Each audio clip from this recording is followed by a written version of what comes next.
इंदौर में online game के चलते एक युवक की मौत हो गई है। ऑनलाइन गेमिंग की लत के कारण सेना का जवान बर्बाद हो गया। ऑनलाइन रमी के गेम ने अंबिकापुर के एक कारोबारी के पूरे परिवार को बिखेर कर रख दिया। पूरे पैसे गंवाने के बाद कारोबारी सुदीप मिश्रा ने पहले अपने 8 साल की बेटी और 2.5 साल के बेटे को जहर दिया। इसके बाद फांसी के फंदे पर झूलकर अपनी जान भी दी। पुणे के तलेगांव दभाड़े में ऑनलाइन जुओ में 20,000 रुपए हारने के बाद एक युवक द्वारा फांसी लगाकर आत्महत्या करने की घटना सामने आई है। तुमने ये गेम खेला, कितने पैसे कमाए? अभी मेरे ऊपर 96 लाख रुपए का कर्ज है। कितने? 96 लाख रुपए का कर्ज है। आप अगर ये सोचते हैं कि आपके बच्चे इन सब चक्करों से बहुत दूर है तो मैं कहूँगा आप गलत हैं। ये डिजिटल दुनिया है, हाथ में फ़ोन है तो दुनिया की सारी अच्छी चीज़ और बुरी चीज़ हमारे साथ होती है। इस वीडियो में समझेंगे कि क्यों एक लड़का या लड़की फंसता है ऑनलाइन गेम के चक्कर में। आपको क्या लगता है कमेंट में ज़रूर बताइएगा। और कौन कौन सी सावधानी आपको बरतनी है ताकि आपके बच्चे ऑनलाइन गेमिंग और ट्रेडिंग के चक्कर में ना फंसे। अगर फंस चुका है तो इस सिचुएशन में भी आपको क्या करना है वो सारी बातें मैं बताऊंगा आपको, जिससे आप सिचुएशन को अपने कंट्रोल में ले सके। आपसे गुजारिश है कि वीडियो में कुछ भी स्किप मत कीजिएगा। तो चलिए शुरू करते हैं। मेरा नाम है एडी और स्वागत है आपको एडमिन में। बात करते हैं कि क्यों एक लड़का या लड़की फंसता है ऑनलाइन गेम के चक्कर में। एक एग्जाम्पल से समझते हैं।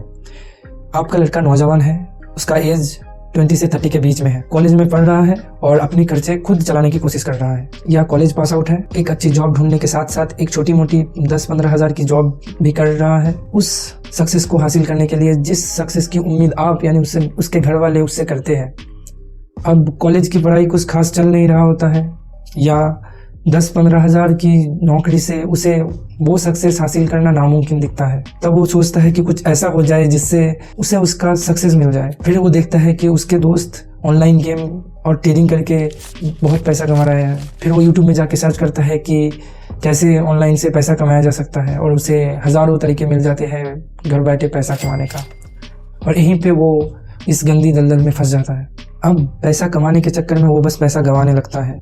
फिर जो गवाया है उसे रिकवर करने के चक्कर में वो और भी गंवाने लगता है। फिर इतना गवा चुका होता है कि इतना सारा पैसा उसे बस वही प्लेटफॉर्म ही दे सकता है। यहीं पे वो एक लूप में फंस जाता है और फंसा ही रहता है। कुछ इस तरीके से गेम और ट्रेडिंग की आदत लगती है। अपने बच्चे को इस गंदी दलदल में गिरने से कैसे बचाए, इसके लिए आपको कुछ सावधानी बरतनी होगी। स्क्रीन में मैं कुछ तस्वीरें आपको दिखाऊंगा। वैसे कोई तस्वीरें आपको अगर उसके फ़ोन या लैपटॉप में दिखे तो आपको उसके साथ बैठ के बात करनी है, और क्या बात करना है ये मैं आपको आगे बताऊंगा। तो नंबर 1 है कलर ट्रेडिंग। ये एक ट्रेडिंग ऐप है जिसमें 3 कलर रहता है और 0 से लेकर 9 तक नंबर रहता है। अगर आपने कलर और नंबर सही गेस किया तो आपका पैसा बहुत गुना हो जाता है, लेकिन ये एक स्कैम है। अगर नहीं गेस कर पाया तो आपका पैसा 0 हो जाएगा। इस गेम की सबसे बुरी बात है कि ये 10 रुपया से खेला जा सकता है और 24 घंटे खेला जा सकता है। अगर कोई गेम खेल के थोड़ा बहुत पैसा ला भी पाता है तो ज्यादा लालच के चलते फिर वो सब कुछ हार जाता है। तो ये एक फुल सट्टा गेम है जिसमें कोई नॉलेज किसी काम का नहीं होता है, मतलब आपका नॉलेज कोई काम में नहीं आएगा ये इस गेम में। आते हैं नंबर 2 पे। एविएटर नाम का ये एक गेम है जिसमें एक लाल प्लेन रहती है जो ऊपर जाती है, और इसके ऊपर जाने से आपका पैसा बढ़ता है, लेकिन ये भी एक स्कैम है। इसमें भी बहुत लोग बहुत पैसे गंवाए हैं।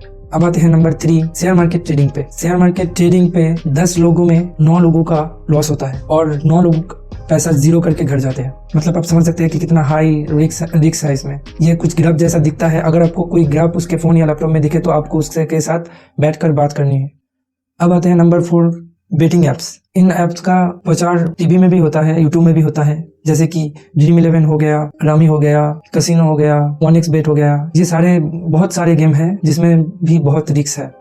इनमें से कोई भी ऐप अगर वो उसके फ़ोन में देखते हैं तो आपको उसके बैठकर बात करना है, उसे कहना है कि ये ऐप डिलीट कर देने के लिए उसे उतना ही पैसा दीजिए जितना उसका रहने खाने के लिए ज़रूरत है। अपने रिश्तेदार और आसपास वालों से बोल कर रखिए कि कोई उसे उधार ना दे। आपको शायद इसमें शर्म आएगी, लेकिन अगर आपने ये नहीं किया तो फिर क्या होगा उसका मैं आपको बता भी नहीं सकता। मेरे ही पास में एक लड़का है जिसका 16 लाख का कर्जा है।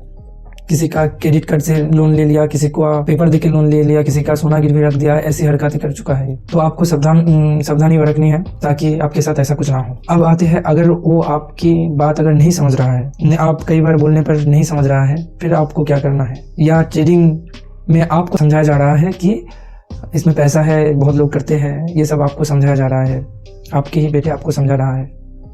तो आप इसमें एक चीज़ कर सकते हैं कि आप उससे डेली रिपोर्ट मांग सकते हैं कि तुम करो ठीक है, लेकिन दिन के आखिर में मुझे दिखाना कि कितना कुछ कर पाए हो, कितना तुमने कमाया है और कितना गंवाया है।